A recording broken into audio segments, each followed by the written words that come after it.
Interesting conversation for you tonight. Something that people don't think about these days, but let me tell you, during COVID, this was on everybody's mind.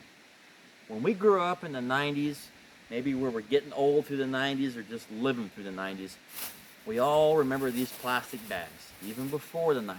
Super thin, one-time use bags that you got charged zero for at the store. No penalty, no money out of pocket for a sack. And they didn't strong arm you into a paper bag, or you had a choice, whatever you wanted, paper or plastic. We all remember those bags. They served us well for a long, long time. If you were lucky, you could get yourself a gallon of milk, put it in the sack, go from the check stand, make it all the way out to your car without it busting open. If you were lucky. No complaints. We took what we got, and that was it. Didn't cost us anything. Let's fast forward a few years. Let's get into about 2014 and 2015. Bird brains, probably from the East Coast. These are usually the people that come in and make changes like this. I call this seagull management, folks. They fly in from some unknown place, sometimes the Bay Area, maybe New York, Pennsylvania. They come over to your spot where you've been working, everything's been going fine, running like a nice oiled machine. This is called seagull management.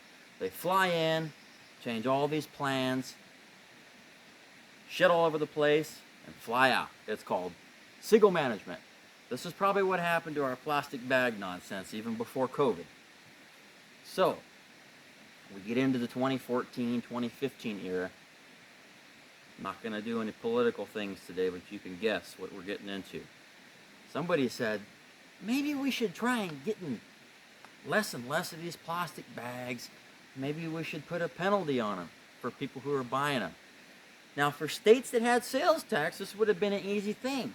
If you go to the dollar store and you pay $1 for something in Oregon, the 5 states that don't have sales tax in the United States, you're going to come out with an even dollar sum total that you have to pay.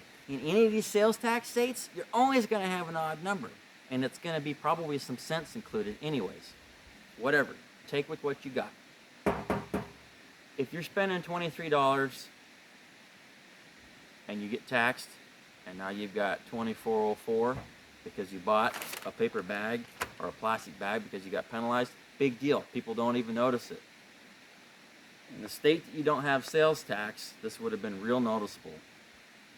So, these folks decided in those years that we were just talking about that they would get smart and try to take plastic bags away. They started promoting these dudes. Well, what do you think these are made of? Obviously, they're a reusable bag. They come in all shapes, sizes, and colors. You can reuse them for unlimited amount of money. You could use them as many times as you want. You could put enough weight in there that you couldn't hardly pick them up if you got them loaded. People were using those. They were digging it. They were eating it up like cake. That's fine. So, years later, COVID comes around.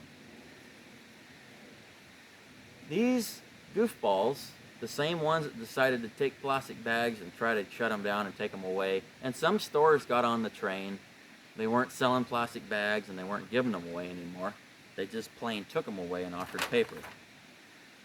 COVID came along, guys, and all these reusable sacks and paper, they wanted to immediately bring them back within months of being in COVID. And let me tell you why they wanted to do that. They brought these stupid things back because they knew that they were disposable, whether it was super thin or super thick. For some reason, these are the same ingenious people that wanted to get rid of plastic in the first place, then all of a sudden dreamed this up one night to bring them back. Before COVID, guys, the thin sacks that we talked about, well, they turned into these magically overnight. And this is before they started charging for them. They're a lot heavier duty. And you know what? If you read into about these, it takes some plastic particles over almost 700 or over years to disintegrate into the earth. Well, I find that somewhat believable. But when these guys sit in the sun for a year or two, they get brittle, they fly apart, and they just disintegrate. They're not good. The sun tears these things up, which is probably good. How recyclable are these? Wouldn't you think that paper would be more recyclable? I would think so. So, let's get into this. This is an even better one. If you look here on the side of these bags, can't hardly see it on this one, it says reusable bag. Yeah, we all know it. Yeah, I know. You don't have to tell me. But, you ever read that? It says 125 uses. Are you going to use this piece of shit for 125 times? Take it in and out of the store, back and forth. They're going to think you're stealing shit. Okay, well, you can prove that you didn't or you did, whatever. 125 times? Are you freaking out of your gourd? Who's going to use this piece of crap 125 times? Dragging it on the asphalt and the concrete on the way to your car? It's not going to last 125 times, and even if it did, they sure as hell wouldn't use it. At this point when these came out, they still weren't charging for them. They were just sending them down the road. Now you tell me how this is being more eco-friendly when these are twice as thick as our original kid bags that we grew up with, and they're not charging for them. Does that make any sense to you whatsoever? Has anybody thought about that? Really? Seriously? In the whole time that these have been out in all the United States.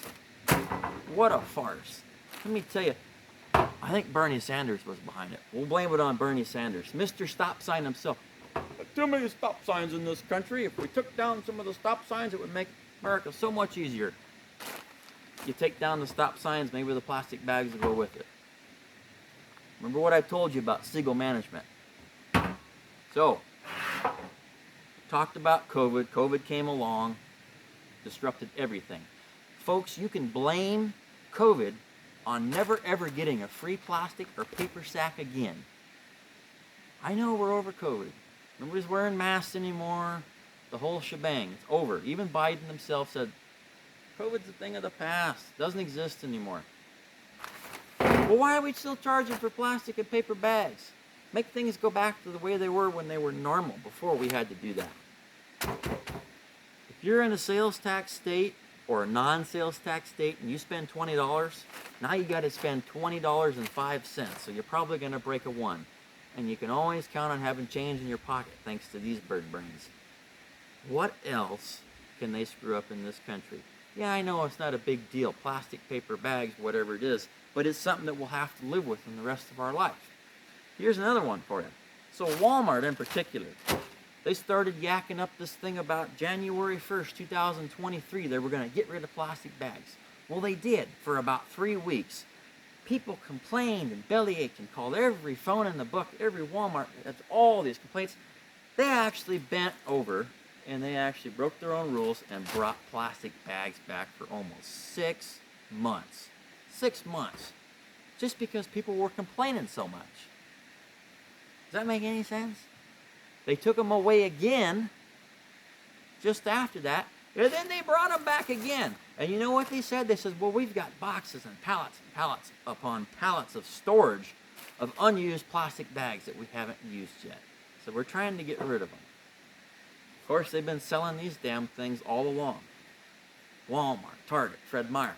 And every one of these companies had a target date line that they said, we're not going to fool with plastic bags anymore. We're going to drop them.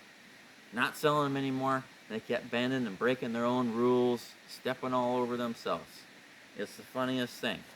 They even sold the insulated bags, guys. They had the zippers on top.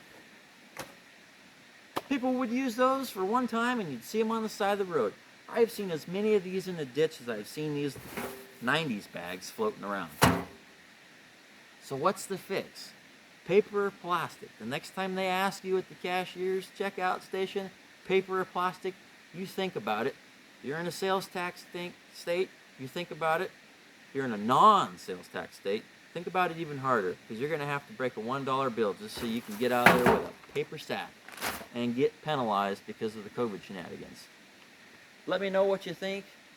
Any questions? I'd like to hear them. And if you think this is silly, I want to see you make a video and explain this to me with reason, answers, and questions. We'll talk to you later. Bye-bye.